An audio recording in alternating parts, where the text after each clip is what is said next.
የቢን ዛይድና የጠቅላዩ ስምምነት ጦርነቱን እናስቆማለን እንዴት ሊሆን ይችላል? ሰሞኑን ኢትዮጵያና የተባበሩት አረብ ኤምሬትስ የጋራ መግለጫ ማውጣት ላይ ተጠምደዋል።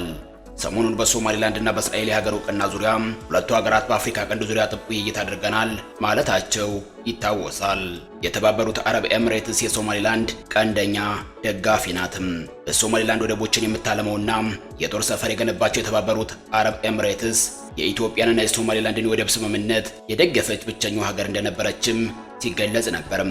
ሆኖም ግን የተባበሩት አረብ ኤምሬትስ በዚህ ጉዳይ የለሁበትም በማለት ሶማሊያና ኢትዮጵያ በአንካራ ስምምነት ሲያደርጉ አረብ ኤምሬትስ የኢትዮጵያና ሶማሊያ ስምምነት በአፍሪካ ቀንድ መረጋጋትና የትብብርን የሚያጎለብተው ነው በማለት የአድናቆት መግለጫ ማውጣቷ ይታወሳል። የተባበሩት አረብ ኤምሬትስ እና ኢትዮጵያ ዘርፈ ብዙ ጉዳዮችን በጋራ በመስራት ይታወቃሉ።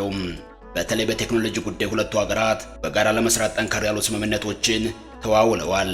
በኢትዮጵያ ዩኒቨርሲቲ መግቢያ ፈተና ተፈትነው ከፍተኛ ውጤት ያመጡ ተማሪዎችን ስኮላርሺፕ በመስጠትም የተባበሩት ኤምሬትስ ትታወቃለችም።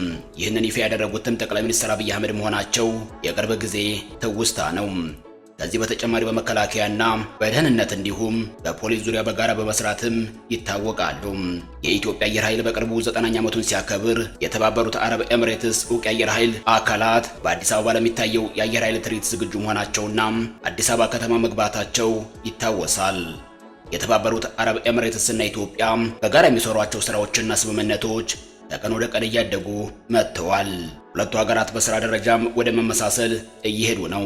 የአዲስ አበባ ከተማ ልማትን በሚመለከት ከንቲባ አዳነች አቤቤ ብዙ ጊዜ አዲስ አበባን ዱባይ እናደርጋታለን ማለታቸው ይታወሳል። ለአዲስ አበባ የመንገድ ልማቶችም የተባበሩት አረብ ኤምሬትስ እገዛ እንደምታደርግ ሲገለጽ የቆየ ጉዳይ ነው። ሁለቱ ሀገራት እስከ ሱዳን ድረስ ጥብቅ ውይይት ላይ ተጠምደናል እያሉ ይገኛሉ። እውነት ጦርነቱን ይፈቱት ይሆን? ሁለቱ ሀገራት በጋራ ምን እየሰሩ ነው የሚለውን ጉዳይ በዛሬው መሰናዷችን ለመቃኘት እንሞክራለን። አብራችሁን ቆዩም።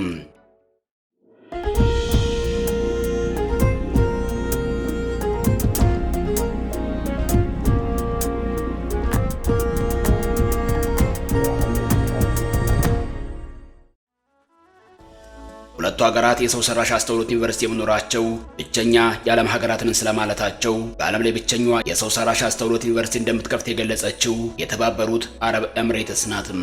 የተባበሩት አረብ ኤምሬትስን ፈለግ የተከተሉት ጠቅላይ ሚኒስትር አብይ አህመድ በአዲስ አበባ ዩኒቨርሲቲ በተካሄደው የውይይት መድረክ ላይ ተገኝተው ባደረጉት ገለጻ ኢትዮጵያ በቴክኖሎጂው ዘርፍ ትልቅ ስራ የምታከናውንበትን የሰው ሰራሽ አስተውሎት ወይም ኤአይ ዩኒቨርሲቲዎችን እቅድ ይፋ አድርገዋል። ኢትዮጵያ የኤአይ ዩኒቨርሲቲ ለመገንባት ዝግጅቷን ማጠናቀቋንና በቀጣዮቹ 6 ወራት ውስጥ ስራው ተጠናቆ ለአገልግሎት ዝግጁ እንደሚሆን ጠቅላይ ሚኒስትሩ ገልጸዋል። በአሁኑ ወቅት በዓለም አቀፍ ደረጃ በሰው ሰራሽ አስተውሎት ላይ ብቻ ትኩረት አድርጎ የተቋቋመ አንድ ዩኒቨርሲቲ ብቻ መኖሩን የጠቀሱት ጠቅላይ ሚኒስትሩ የኢትዮጵያው ተቋም በዓለም ሁለተኛ እንደሚሆን አስታውቀዋል። ዩኒቨርሲቲው እስከ 1000 የሚደርሱ ብቁ ተማሪዎችን የማስመረቅ አቅም እንደሚኖረው መታቀዱን አመላክተው ከእነዚህ መካከል 100 የሚሆኑት ኢትዮጵያ ለአፍሪካውያን የምትሰጠው የነጻ ትምህርት ዕድል ወይም ስኮላርሺፕ ተጠቃሚዎች እንደሚሆኑ አብራርተዋል። እያንዳንዱ የአፍሪካ ሀገር ሁለት የነጻ ትምህርት ዕድል እንደሚሰጥም ጠቁመዋል። የሁለቱ ሀገራት የሱዳን ጦርነት እናስቆማለን ማለት ኢትዮጵያና የተባበሩት አረብ ኤምሬቶች አንዳቸው የሌላቸውን ሰላምና ደህንነት እንዲሁም የግዛት አንድነት ለማስጠበቅ ያላቸውን ስትራቴጂክ አጋርነት በድጋሚ ከሰሞኑ አረጋግጠዋል። የሁለቱ ሀገራት የውጭ ጉዳይ ሚኒስትሮች በጋራ ባወጡት መግለጫ ቀጠናዊ መረጋጋትን አደጋ ላይ የሚጥሉ ተግዳሮቶችን ለመፍታት ያላቸውን ቁርጠኝነትም ገልጸዋል።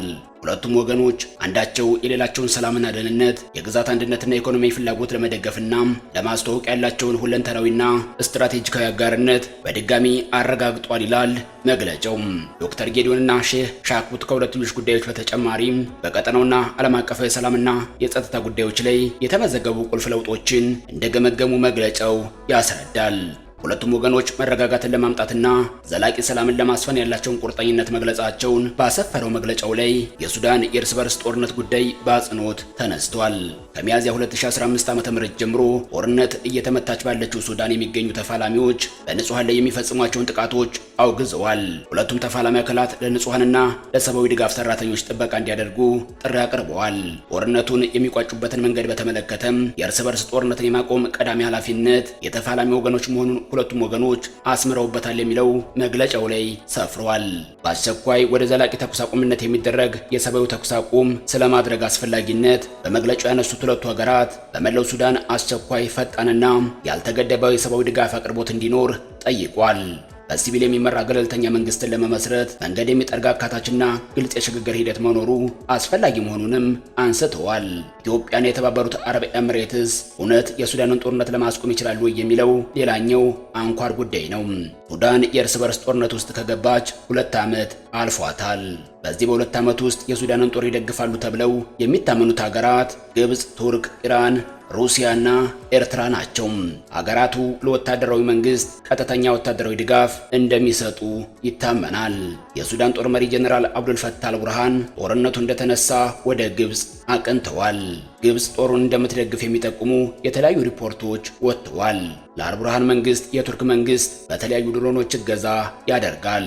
ዋሽንግተን ፖስት አምና በወጣው ዘገባም የቱርክ ግዙፍ የጦር መሳሪያ አምራቾች ባይራክታር ሰው አልባ አውሮፕላኖችን ጨምሮ ሌሎች የጦር መሳሪያዎችን መስጠቷን ጠቁሟል።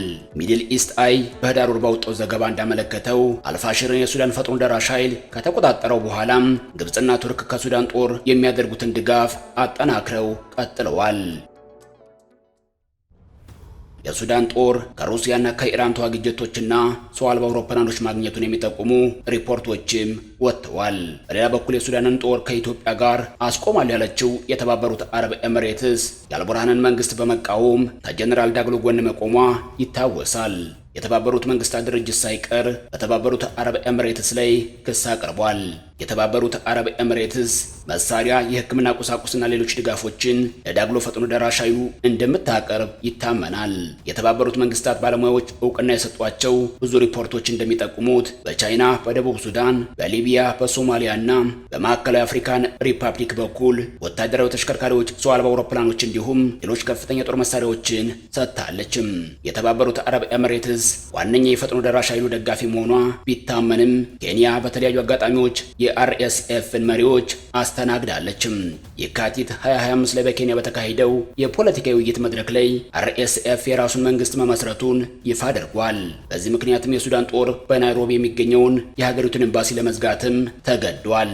የሱዳን ጦር ፈጥኖ ደራሽ ኃይሉን ይደግፋሉ ካላቸው ሀገራት ማለትም ከተባበሩት አረብ ኤምሬትስ ከኬንያና ከቻድ ጋር ያለውን ዲፕሎማሲ ግንኙነት አቋርጧል።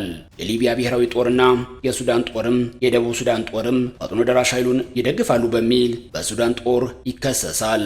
የደቡብ ሱዳን ጦር ለአርኤስኤፍ ጦር ቀጥተኛ ወታደሮችን እያቀረበ ነው ሲል የሱዳን ጦር ከዚህ ቀደም ከሷል። የተባበሩት አረብ ኤምሬትስ፣ ኬንያ፣ ቻድ፣ ደቡብ ሱዳንና የሊቢያ ብሔራዊ ጦር የቀረቡላቸውን ክሶች አስተባብለዋል። አሁን ደግሞ የተባበሩት አረብ ኤምሬትስ የሱዳንን ጦር ከኢትዮጵያ ጋር በመሆን አስቆማለሁ እያለች ነው። ኢትዮጵያና የተባበሩት አረብ ኤምሬትስ ለሱዳን ተፈናቃዮች በአፍሪካ ህብረት አዳራሽ የእርዳታ የማሰባሰብ ተግባር መፈጸማቸው ይታወሳል። በሰዓቱ ኢትዮጵያም የ30 ቢሊዮን ብር እርዳታ መለገሷ ይታወሳል። ይህንን የእርዳታ የማሰባሰብ ተግባር በፊት አውራሪነት የመራችው የተባበሩት አረብ ኤምሬትስ ናትም። ሁለቱ ሀገራት ግንኙነታቸው እጅግ ቁልፍ የሚባል ሲሆን የኢትዮጵያ ፌዴራል ፖሊስ ዱባይ ከሚገኘው ዳሊል ኢንፎርሜሽን ቴክኖሎጂ ጋር አብሮ ለመስራት የሚያስችለውን የውል ስምምነት ዋናው መስሪያ ቤቶች ከወራት በፊት መፈራረሙ ይታወሳል። ስምምነቱ ለወንጀል መከላከል፣ ለወንጀል ምርመራና ለኢንተለጀንስ አገልግሎት የሚውሉ ቴክኖሎጂዎችን በጋራ ለማበልጸግ እንደዚሁም በአቅም ግንባታ ዙሪያ አብሮ ለመስራት የሚያግዝ እንደሆነም ተገልጿል። ኢትዮጵያና የተባበሩት አረብ ኤምሬቶች በተለያዩ መስኮች ያላቸውን ትብብር የሚያጎለብቱ 17 ስምምነቶች ተፈራርመዋል። ከስምምነቶቹ አንዱ በአቡዳቢ ወደብና በአፍሪካ ትልቁ የሉዓላዊ ሀብት ፈንድ በሆነውና ከ150 ቢሊዮን ዶላር በላይ ንብረት ባስተዳደሩ ስር ባለው የኢትዮጵያ ኢንቨስትመንት ሆልዲንግስ መካከል ትብብር ለመፍጠር መንገድ ይከፍታል የተባለለት ጉዳይ አንዱ ነው። ሁለቱ ሀገራት ዶላርን እንደ መገበያያ ላለመጠቀም በምትኩ የራሳቸውን የገንዘብ የመገበያያ ኖት በጋራ ለመጠቀም ስምምነት ላይ መድረሳቸውም ይታወሳል።